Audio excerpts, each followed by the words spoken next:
Yeah, back live. Excellent. And that thing's going to be loading up in a moment. It is Friday. Excellent. Oh, and you guys got a 3-day weekend. Yay, I guess. I don't know. But good for that. I don't.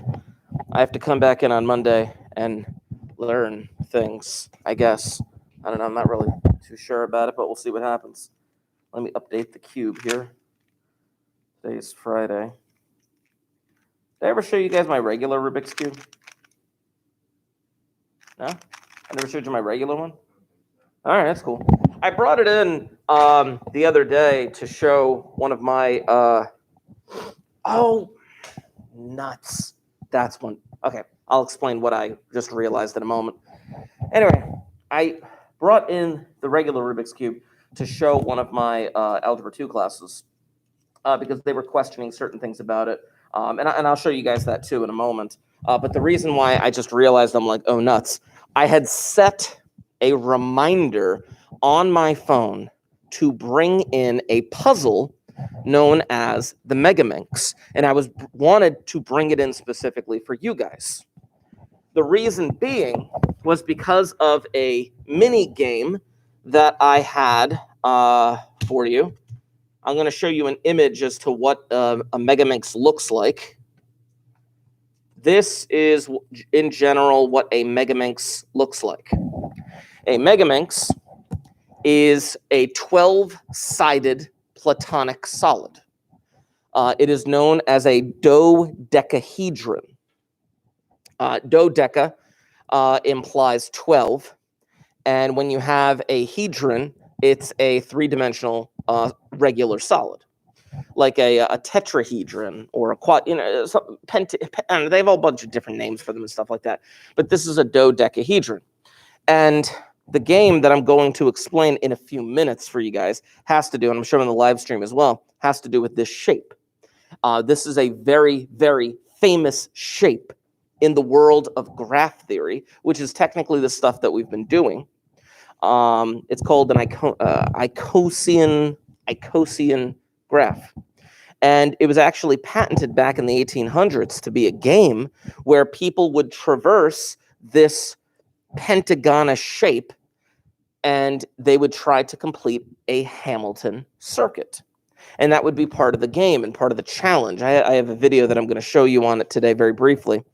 But it has to do with, Hamilton circuits. And I wanted to challenge you a little bit to this game. I do have an idea as to how I'm going to do that. But I wanted to challenge you a little bit to this game in a few different ways, in the same fashion that the guys are going to talk about in the video. But I was going to bring in this because this is a three-dimensional representation of this, which is pretty crazy to say the least. But anyway, the general idea is like, okay, each point is a vertice, and each edge is the path that you're traveling. And is, again, Hamilton circuit, can you start at one vertice, travel to every single vertice within this thing, and then come back to where you started? But obviously, you don't see the full shape because there are 12 sides to it. It's a puzzle that I do in competition. I average about 1:45. Not that great. World record's like 45 seconds. I don't know. Do you guys know anything about speed cubing? No? On Netflix this past summer, on Netflix, they had a documentary about two of the most famous speed cubers in recent history. They're both young guys, late teens, early 20s, by the name of Max Park and Felix Zemdegs. Very nice guys. I've met them a few times. But they've had like a 45-minute documentary on Netflix. So if you get the chance, actually, you know what? I'm just going to show you what it looks like. Not the video, but the actual thing on Netflix. But I would highly recommend it. You don't have to know what speed cubing is about. There it is. It's called The Speed Cubers. It's on Netflix. It's about 40 minutes. If you get the chance, give it a shot. It's really interesting. I'm not in it, but I know a lot of the people who are in it. In fact, one of the guys who was like one of the principal photography guys and executive producers, I know through speed cubing. Yeah, it's a really interesting thing. I watched it with my wife. It was just fun. Anyway, back to this. So I brought in the speed cube because we were just talking about it and stuff like that, because they didn't believe that, they knew I could solve it, but they didn't believe that I could solve it quickly in a unique fashion. Now what I'm doing right now, I'm not actually solving it, I'm scrambling it. Mathematics. How many ways can you scramble a Rubik's Cube? Take a guess. Like for example, this is one way. This is a second way. This is a third way. Every unique color combination is a different type of scramble. How many ways do you think it can be scrambled? 5,000. More. Keep guessing. Keep guessing. Keep going up. Keep going up. Keep going up. You're going really slow. Way more. Think bigger. More. More. More. 43 quintillion. 43 quintillion. If you began counting to 43 quintillion, it would take you pretty much to the end of the known universe before you would finish. But even though it can be scrambled in 43 quintillion different ways, it has been mathematically proven that any scrambled Rubik's Cube can optimally be solved in 20 or less moves. 20. Insane to think about that. But I was just going to do a couple things here. Again, this whole thing has to do, I'm actually solving it now. This thing has to do everything with graph theory. In fact, the Rubik's Cube is pretty much a huge, not introduction, but a huge staple of graph theory when it comes to like college level stuff. Like right now, I'm just kind of giving you the introduction to graph theory. I'm giving you like just a basic introduction to graph theory, but the Rubik's Cube is more of an advanced graph theory, just because of the closed nature. There are 43 quintillion ways to scramble it, but that's it. It's a concrete number. It's a finite number. It's done. You can't scramble it an infinite number of ways. But somehow, 20 or less moves will always solve it. Insane. Absolutely insane to think about. But that's why I wanted to bring this in. I left a reminder for myself, and I completely botched it. I had a note on my phone, and it never reminded me. This is one of my favorite puzzles. I really should bring that in for you guys next week, though. Now, the reason why I bring all of this stuff up is because of this shape that I am about to give to you guys. And for those of you that are online, I am going to post it to the Google Classroom for you to possibly give it a shot. So let me post this thing to the Google Classroom. I'll call it the Icosien, it's not spelled right, Icosien with an E-N, Icosien graph. Let me post that sucker. Post. There we go. But for you guys in the classroom today, I'm going to give you an opportunity to actually do it on paper. So if you're online watching right now, you can go on Google Classroom. You can print out the actual PDF. And printing out that PDF would actually be a lot easier to go through the challenge, which I'm going to explain in a few moments. So I'm going to give you guys in the classroom two things. Number one, I'm going to give you that. Actually, three things. I'm going to give you that paper. But in an attempt, let's see here. There we go. These are old. These will work nonetheless. Come on. Here, put it inside of that. Put it inside of that. Actually, under your desk, you have like a little eraser thing. Patrick, I don't know. Yours is missing at the moment. All over the place. You got those. I hope there's a pen in there. No, there's no pen in there. But I can get you a pen. I can get you a pen. So for those of you on the live stream, what I'm doing, I have these clear plastic communicators that they can put the paper inside of. And the idea of attempting this game, which I have not given you the rules yet, but the idea of attempting this game involves, well, multiple attempts per se. And if you screw up, it's a lot easier to erase and give it another shot. There we go. So this is a flat representation of a megaminx or a dodecahedron. It's a 12-sided three-dimensional figure. The idea is that each face on the dodecahedron is a pentagon, each and every face. Now, the only face that you can't visibly see is the back side. Everything's kind of been flattened out. It's like if you took that literal three-dimensional shape and just flattened it on the paper, this is what it would look like with the last face being on the back. But that's okay. We don't need to see the last face.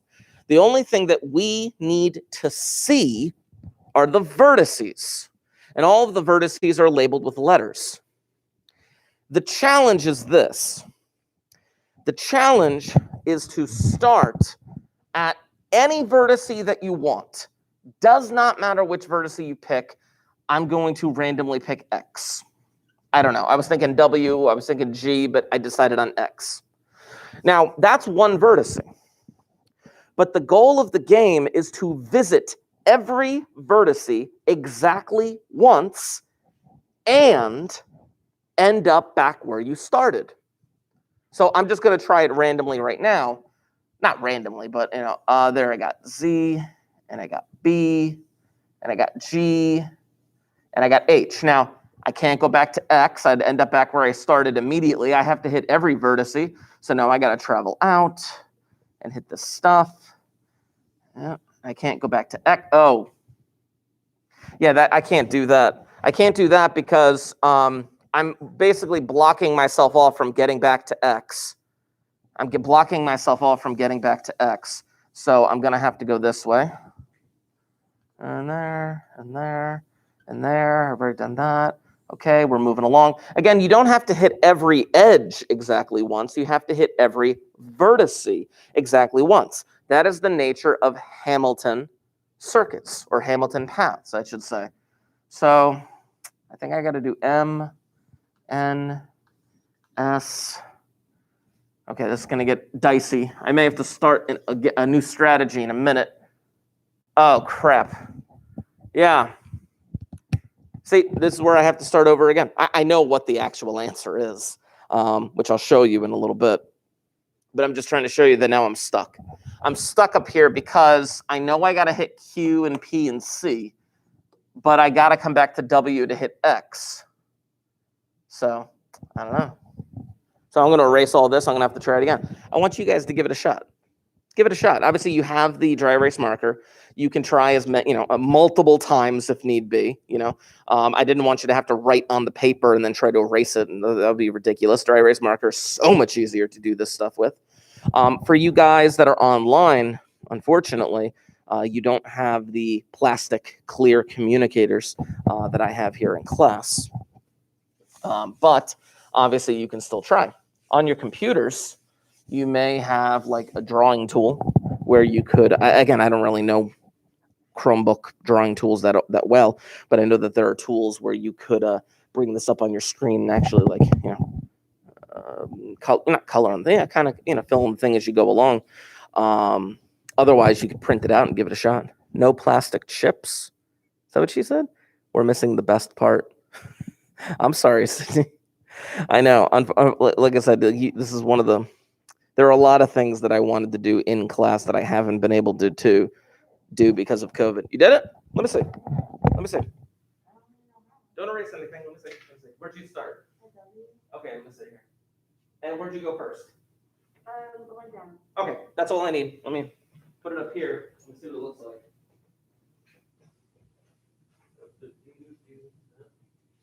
Pretty sure I hit every vertex. We'll see. We'll see. All right, there we go. Boom. Okay. Okay. So Nicole believes that she's done it. Let me take a look right here. I just wanted to put it up here because I wanted to draw on the board to actually follow your path. So you said you started at W, you went to V. The letters don't really matter. And then you went here, and then you went up, and then here, and then over. Okay, so far so good. And then you went here, here, here, here, here, here, here, here, here, here, here, here, here, here, and here. I believe you hit every single one. Yeah, absolutely. Did you find another path?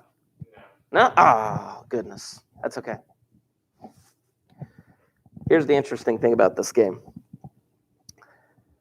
Technically, the way that the path works, you could have a bunch of different versions of this path. But if I did this path a different way, I could rotate it or flip it or whatever, and the path that I would do would resemble your path. It would resemble your path. They usually say there's like, oh, well, the path or the circuit that you do to complete the game generally takes like one specific shape, and then you kind of have to figure out what it kind of looks like from there. Now, this guy came out with this game back in the 1800s. But if it was just, hey, make the path and be done, you could do that every time, right? So they made a little bit of a challenge. They made a little bit more challenging, which I'll explain in a moment. You guys ever been to Friendly's? Do they still have like the wooden puzzle games there? I mean, I'm sorry, like maybe like a few years ago, did they have them? Oh, okay. Back in the day in Friendly's, they had like these little wooden puzzle games for the kids, Anyway, so the challenge would be, with the way the guy did it, and I'll show you the image of it in a moment. The way the guy did it was put out the game, but he said, it's not just finding the path, you have to play with a friend almost. And what they really wanted you to do, Icosien game. Here we go. Oh, I guess I did misspell it. Whatever, cool. The way that the game was played was that, there it is. There's a good image of it. Open up in a new tab. There it is. The way that it would be played is that your friend would place down 5 pegs. Your friend would place down 5 pegs. And you would have to figure out, okay, if these 5 pegs are part of the path, for example, like I'll show it on the bigger one, but 1, 2, 3, 4, 5, 1, 2, 3, 4, and I'm assuming there's a 5 here. Oh, the 5th, I guess, could be placed here or something like that. Then you had to, and Nicole, obviously you did it freehand, but you would have to figure out how to complete the path with this as a prerequisite. Your friend would place down 5 consecutive pegs, and then you would have to, that's the beginning of your journey, and then you would have to complete the rest of the path and end up back at number 1. That was part of the game. It's pretty crazy. And then you can see all these like little pegs up here. This is actually a replica of the game from the 1800s, the Icosien game. And you can see all those little pegs right there. That's why I mentioned Friendly's, because Friendly's had a lot of peg games.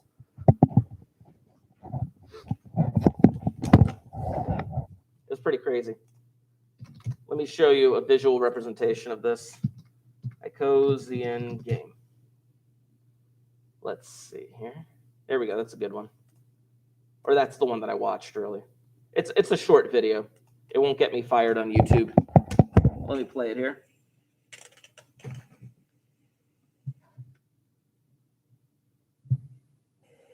Believe it or not, this is a dodecahedron. You're probably more familiar with this version of a dodecahedron, a platonic solid with 12 regular pentagonal faces meeting 3 to a vertex. But the graph here, called a plane graph, is actually just another way of looking at the same shape. Each line corresponds to an edge on the dodecahedron, and each open area, including the space out here, corresponds to a face. Count them up, and you'll see that there are 12 pentagonal regions. As an aside, this isn't the only way to draw a plane graph for the dodecahedron. This is just the stereographic projection, but it's probably the one that most closely resembles the 3D dodecahedron. A fun puzzle is to try and find a path along this graph so that you visit every vertex exactly once. and you start and end at the same vertex. So he's just giving an example path right now. But like I said... Such a path is called a Hamiltonian circuit. I'll let him do it. In 1857, this puzzle was actually created as a board game called the Icosien game by famous mathematician William Rowan Hamilton. He sold the rights to the game for £25 in 1859. Now, accounting for inflation, that'd be nearly £3,000 in today's money for just a simple mathematical puzzle. If you like, you can pause the video here to try to find your own solution. Which obviously she did one. I want to see what he does too. It turns out to be pretty easy to find a Hamiltonian circuit on this graph. The dodecahedron has 3 edges coming out of each vertex, and we only need 2 edges coming out of each to create our circuit. So here's one way to do it.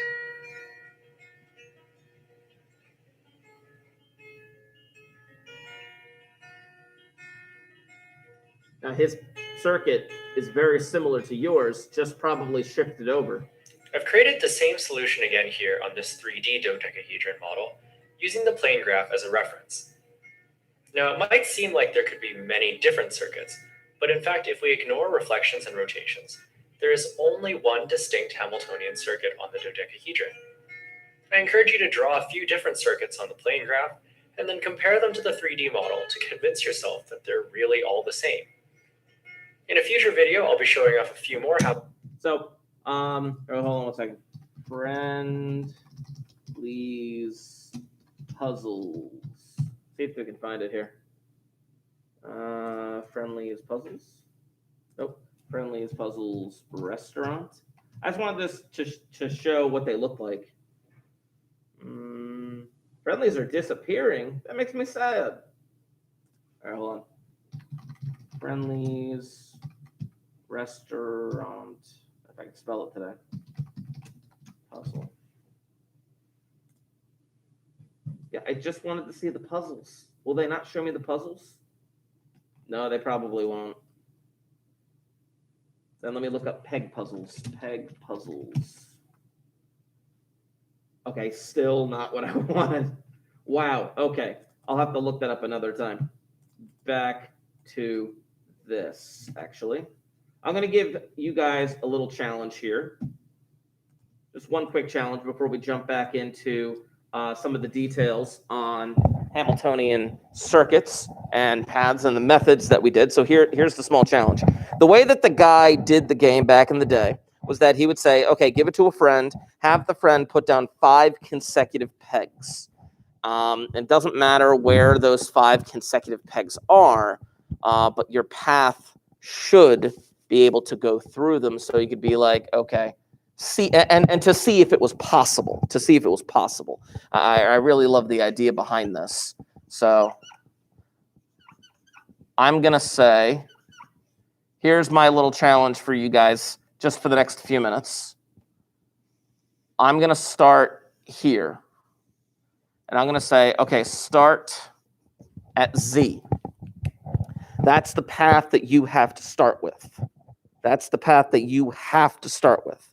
And see if it is possible to hit every vertex exactly once using that. Now, I believe it should be possible. In fact, I'm kind of banking on the fact that it is. If it's not, I'll be able to find out in a few minutes. But I want to see what you guys can do first. See if you can knock that out.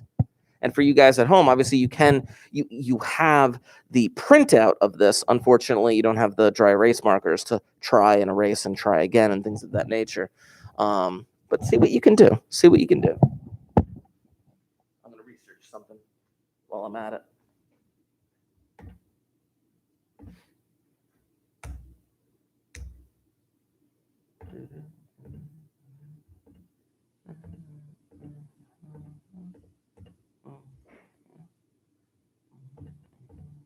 Here we go.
That's possible.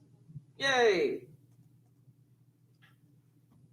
I was hoping it was. It was hard but possible. There are a couple different things that I could have done that would have made it impossible. For example, if I just made the 5 consecutive like this, or if I went W, V, T, S, R, W, like clearly that's not possible at that point, because it's not a Hamilton. You can't complete the Hamilton circuit because you've just done one loop around the outside, which is why I needed to go through. Part of the middle. Let's see. So you started at Z, and then and then you went here, here, here, here, here, here, here, here, here, here, here, and then clearly, obviously, back to the beginning part. Yeah, it's a pretty sick thing. But it's like, it's a silly little game, like the game that I saw at a Friendlies back in the day was like a weird peg puzzle that they would give people while they were waiting for their food. And it was like, you had like a triangle with like a bunch of like pegs in it. And they gave you like certain rules for the game. Whereas like you could like take a peg and you could jump another peg and then remove it from the board and stuff like that. And then the idea was that you had to, finish, I believe, with like a certain number of pegs in order to be considered a genius or something like that.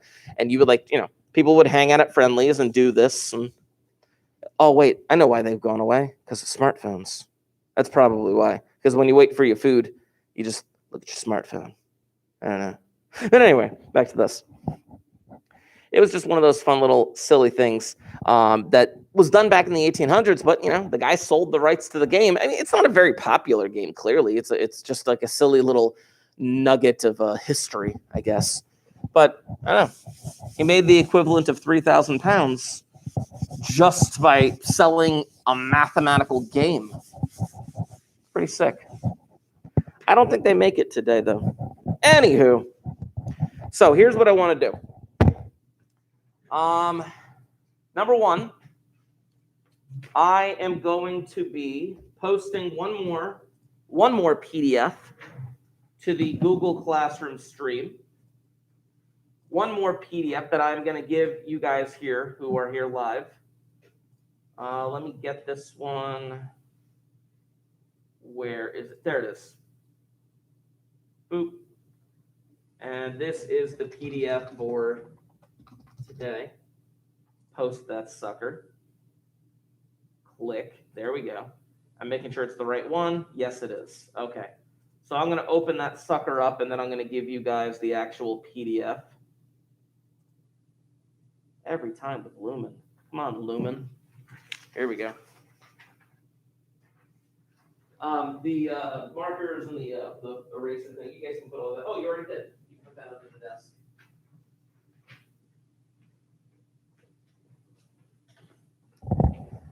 So for those of you in the live stream, I've posted this PDF to the Google Classroom stream. And in a moment, I'm just going to walk you through a couple of the examples, not all of them, but a couple of the examples using repetitive nearest neighbor. Now, they do say on this paper to use brute force. Again, brute force is a bit of a pain. Brute force is a bit of a pain, especially when you have a bunch of extra vertices. For example, if you jump to the back of this worksheet, on the back of this worksheet, there are two examples on the back that are absolutely ridiculous. And I would not wish brute force on anyone for that kind of method. It is just painful. Oh, I didn't flip my camera over. Click. There it is. There's the worksheet. But yeah, on the back, there's just some really messed up examples. And why would anyone in their right mind do brute force with that? But repetitive nearest neighbor, now that is a different story. So first thing I would like to try, and I want you to follow along with me and see if you can't do the example or finish it before I can. Let me zoom in on this. I want to do repetitive nearest neighbor with this. Now, obviously, nearest neighbor is one thing. Nearest neighbor is just picking a starting point, and it does say to start at A, which I am going to first. But I would like to do repetitive nearest neighbor to try and see if we can't get a better, more optimal path. So let's see. If I'm going to start at A, clearly from A, the shortest distance that I can possibly travel is to B. That is a no-brainer. And then from B, I can't go backwards. I can only move forward, so I have to go to C. From C, I have to go down to D because you see the 7 versus the 4. I'm always trying to take the shorter distance. And then I have to go to E, and then I have to go back to A. It's just the nature of the game. Now, something I would like you to notice before we actually go through all of the repetitive nearest neighbor. Something I want you to notice. And it's the reason why this was set up the way it was. This example, that is. If I started at E, just verbally, if I started at E, where would I go next? Yeah, back to D. And then from D, where would I go next? C. Can you see what's happening? If I start at E, I have to go to D, then I have to go to C based on nearest neighbor rules. But what's happening in reality? I'm recreating something. I have to go to D, then to C, then, well, I have no choice. I have to go back to B, then I have to go back to A, then I have no choice. I have to get back to E.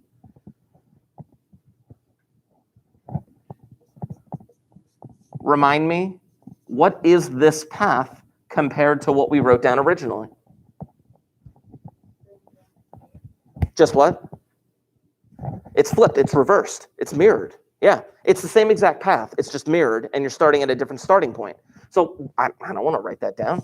This is a special kind of case where every single nearest neighbor, no matter what starting point you have, is going to end up being the same thing. For example, start at B. Where would I go after B? If I start at B, where do I have to go? I have to go to A. Yeah, I have to go to A. But then from A, I have no choice. I have no choice because A only has 2 edges coming out of it. I have to go down to E. And then from E to D, and then E to C, and then C to B, it's the same exact stinking path. Sometimes, with nearest neighbor, something like this happens, where it doesn't actually matter which vertex you start from. It just ends up generating the same thing over and over and over again. And it's just because of the way that the numbers are set up. Obviously, if I changed some of the numbers, then we would have a much, much different story. So, just for the sake of argument, let me just figure out what was this distance here. I know it's not even necessary for this one, but I'm going to do it anyway. 1 plus 3 plus 4 plus 2 plus 6. That's 16. Yeah, it's just 16. Zoom it out. But every single one should generate pretty much the same thing. Just the nature of the beast for this particular example. Let's try one that may be a bit more interesting. Let's jump to the last example on the back page. One that's a bit more interesting that we're going to do repetitive nearest neighbor with. Now, the reason why I say that this is a bit more interesting is because of the different types of circuits that you're going to get depending on the vertice that you start with. So what I'd like to try first, let's just start from A. Very simply, repetitive nearest neighbor, you just pick a vertice and go from there. Clearly, I got to go down to D. Then I got to go across to B. If I'm going to hit every vertice exactly once, I got to go to C. And then from C, I go back to A. Just going to add that up real quick. 32, 30, 32, 39, and 33 make 134. zooming out, zooming out. There we go. But the reason why I recognize this as being a bit more interesting, oh, it's not going to do what I wanted it to do. Crikey. Sorry, I thought this one was going to do something different. Pick a letter that's not A. Pick a letter that's not A. B. All right, fine. From B, I have to go down to D. And you can kind of see the same thing happening. From B, you have to go down to D. From D to A. From A to C. And then from C to B. It's the same thing. It's the same thing. B, C, A. Wait. Yeah. A, D, B, C, A. It's the same thing. So I'm not even going to bother adding them up. Let me start from C. If I start from C, well, I got to go to A. From A, I go down to D. From D, I go across to B. And from B, I have to go back down to C.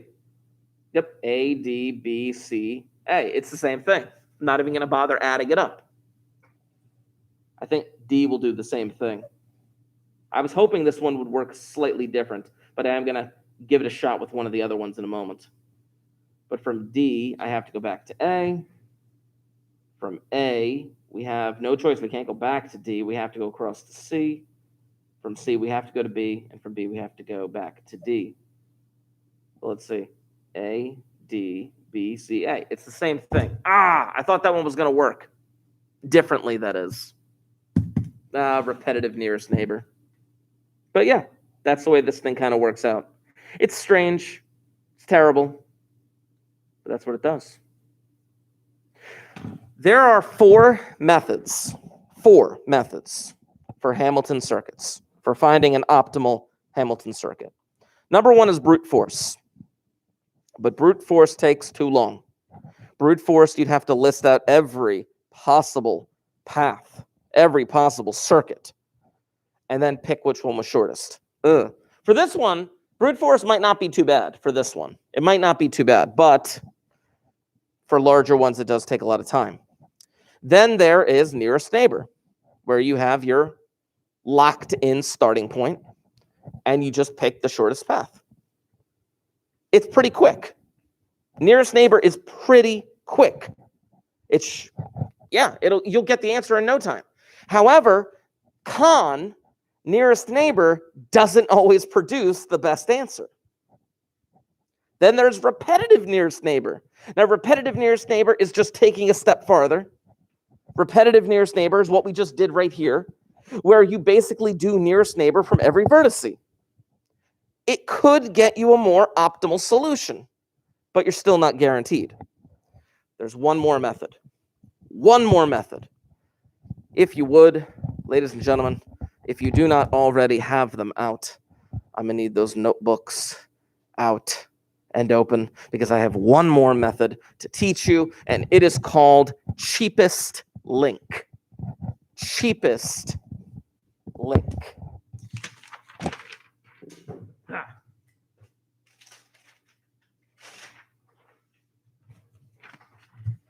So let's see here. Today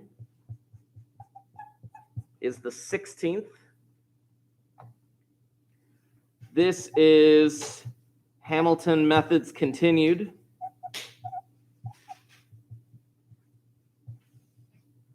And this is strategy number 4,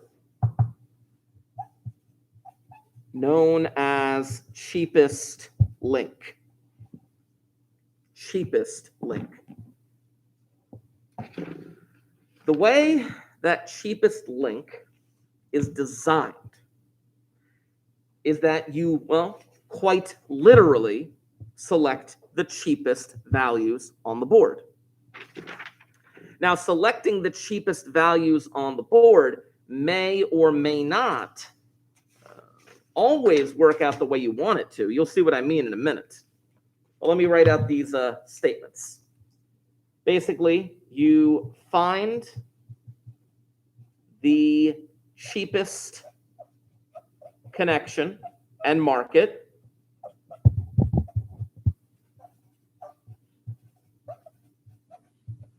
So like literally what's the shortest distance or the lowest amount of time or the lowest amount of money or whatever, the smallest number that you can find on that graph, you find the cheapest connection and you mark it.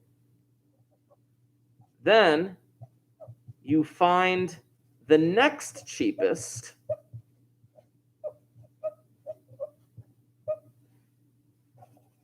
and as long as it doesn't interfere with the circuit, mark it. Let me repeat that statement. First, you find the cheapest connection and you mark it. Then you find the next cheapest, and as long as it doesn't interfere with the circuit, then you mark it. Now, you'll be able to very quickly find out whether or not it interferes with the circuit. You'll see once I actually draw one of these things out for you. You'll see whether or not it actually interferes with the circuit that we are trying to create. So let's actually see what it does here. I'm going to copy down one of the examples from this worksheet. And do it very, very carefully right here. I would like you to do the same as well. I'm actually copying down the top one from the second page. A, B, C, D, E, F, G. Let me label those. A, B, C, D, E, F, G. Zoom out a little more. There we go. So I'm going to copy down the one from the second page, and I want to make all of these connections very, very clear, and I will write the numbers on them in a moment. So there's from A. I'm just basically going to go around the letters one at a time. There's the connections from A. There's the connections from B. The connections from C, the connections from D,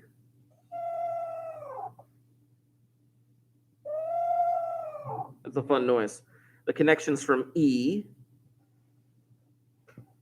and the connections from F, and G is already taken care of. There are all my connections. I'm literally copying down the image again from right here from the top of the second page. Now I'm going to write in these numbers. I'm going to be very careful with how I write in these numbers. I'm going to write them down exactly as I see them right here on the actual page, but I'm going to take a little liberties with them. 7, 11, there's 8, there's 6, and 6, and 4, and there's 5, and there's 9. So there should be 1, 2, 3, 4, 5, 6, 7, 8, 9, 10. Should be 10 numbers written down. 1, 2, 3, 4, 5, 6, 7, 8, 9, 10. There we go. There are all my numbers. Okay. Now I'm going to come up to the board. I'm going to leave that up there for a little bit, but I'm going to come up to the board, and I'm going to attempt to go through cheapest link. What, and you guys can tell me this, what is the cheapest link, the smallest value that is on this graph?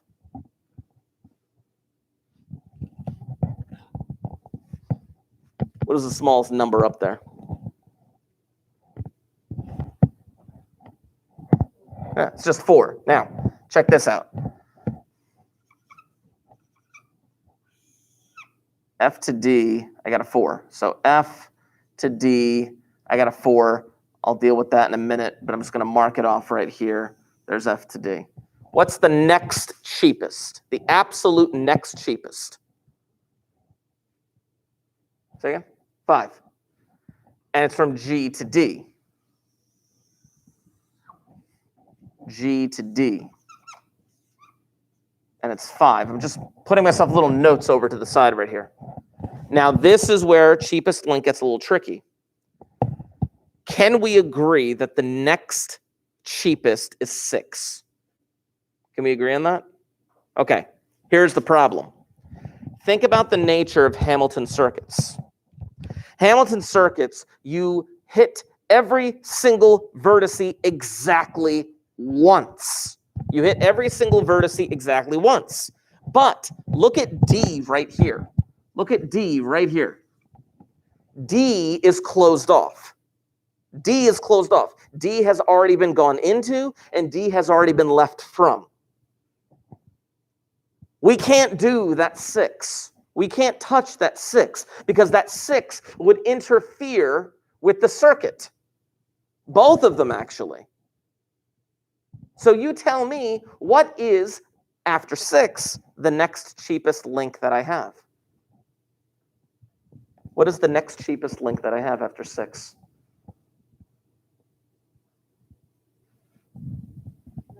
Or 7 and 8. Yeah. 7 and 8, actually. Say it again. What was the second? Say again. Oh, we can. Here's the thing with cheapest link. Watch this. 7 is the next cheapest.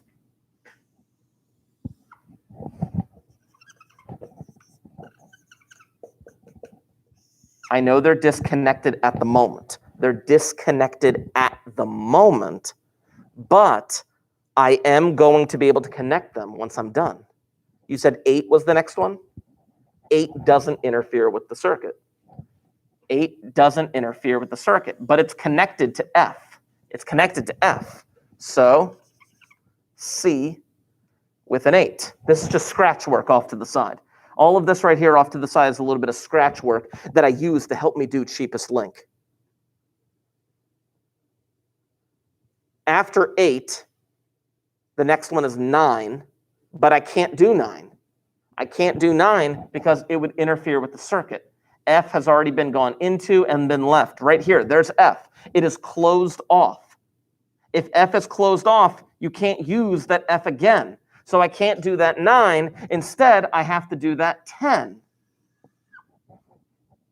And it connects to C. There's 10 with AC. It looks very weird right now, but ultimately we're going to have a concrete path. After 10, there's 11. I can do 11. I can do 11, and it connects G to B. Right here. Boom. It makes that connection with an 11. I think, hold on, let me check this. A, B, C, D, E, F, G. There's only one final connection that I have to make. There's one final connection that I have no choice. I have to make this connection in order to close the circuit. In order to close the Hamilton circuit, I have to make the connection from A to E, which is 12. This is how cheapest link works. Looks like Pac-Man. A terrible version of Pac-Man. I didn't intend for the C to look like an ear. Just saying. It does, though. And the 11 to look like eyes. Ugh, it's creepy. Anyway, so it doesn't matter where we start from. I can just start from A. I go A, just literally going around my scratch work now. A, E, B, G, D, F, C, A. There's my connections right there. I can add all those up. The numbers that I got in my little thing in my little scratch work off to the side. 4 and 5 and 11, and 7 and 12. Boom, 57. This is equal to 57. Cheapest link. See, the way that cheapest link works is that you may find linked connections that are disconnected at first, like we did. But then ultimately, in the end, everything will be connected into one smooth circuit. Unfortunately, we weren't able to get these 6s. I would have rather tried to avoid that 12, but I didn't really have a choice with the 12. With A, you had to go in and out with that 12 because it only had 2 connections. D was really the pivotal part. D was pivotal.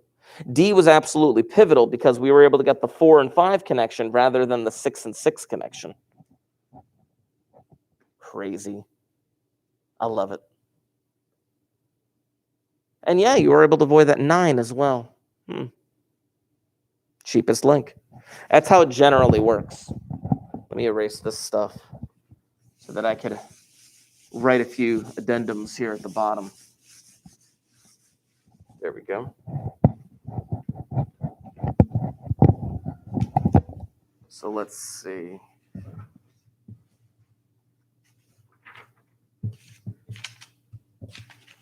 Couple of notes here with cheapest link. With cheapest link,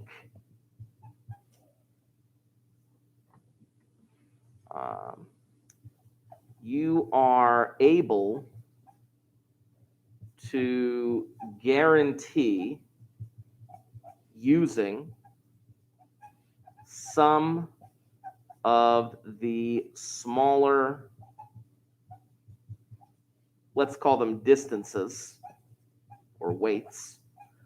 You are guaranteed using some of the smaller distances. Creating it may create multiple slash separate connections. My marker's dying. But the end result will be a circuit.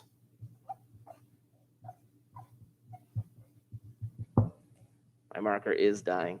With cheapest link, you're able to guarantee some of the smaller distances. Not all of them, definitely not all of them, but definitely some of them. You're able to guarantee some of the smaller distances. Creating it may create multiple separate connections, as I showed on the board, but the end result will be a circuit. Wonderful. I love it. Now I'm going to try and do that method. With, there it is, with the example on the worksheet in a moment.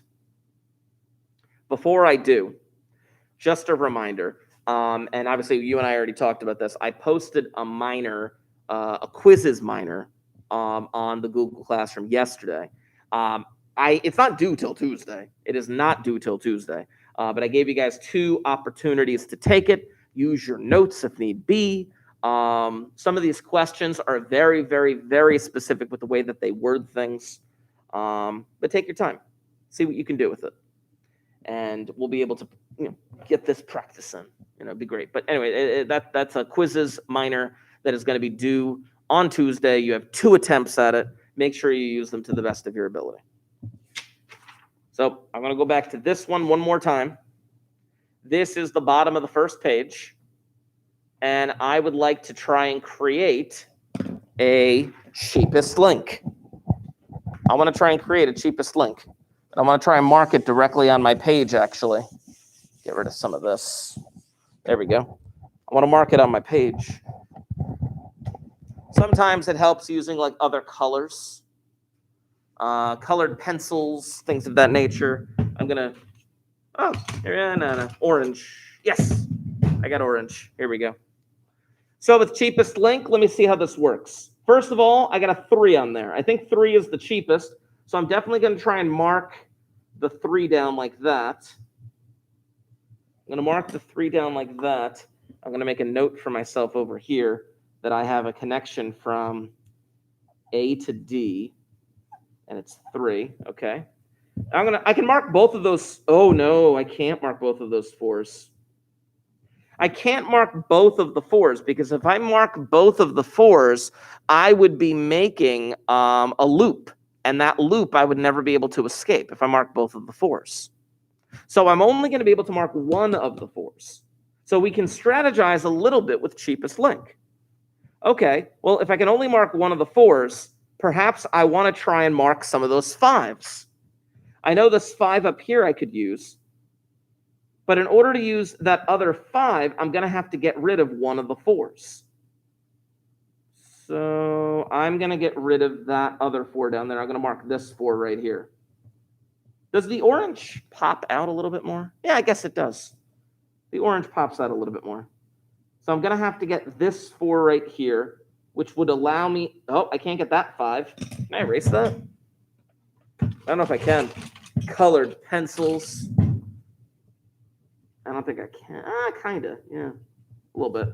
I can't mark that 5. That would close me off, so I can guarantee myself this 5. There we go. Let me make some of those connections here. So A also went to C, which was 4. And then D went to B. D went to B, which was 5. I think those are the only... Yep, 1, 2, 3. Yep, those are the only connections I've made so far. Let's see. I can't do that 6. The 6 would close me off. I can't do the 7. The 7 would close me off. I can do the 8. The 8 would connect me to E. And then I can't do that 9, but I can do... Wait, can I do that 9? No, that would close me off. I'd have to get F in. Have I completely blocked myself off?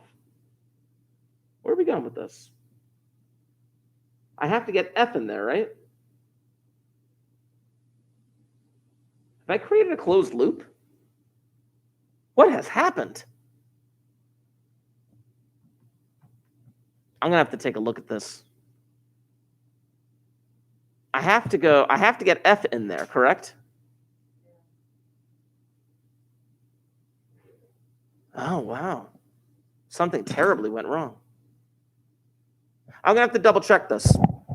I'll double check this, and I will get back to you guys, because this one, everything I've taught you about cheapest link is absolutely correct, but something happened here. Something happened here, and I'm going to have to figure that out. In the meantime, I know that that bell is going to ring. But you do have enough for that minor. Email me if you have any questions. If you haven't left a comment in the chat, please make sure that you do so. I'm going to get back to you guys on this one because something went terribly wrong here. Did I accidentally create like a loop that was impossible? Because this is from like a website. Ooh. Because F has to be hit. Yeah, I'll get back to you guys on this. This thing. Okay. I'm going to sign off. You too. See ya.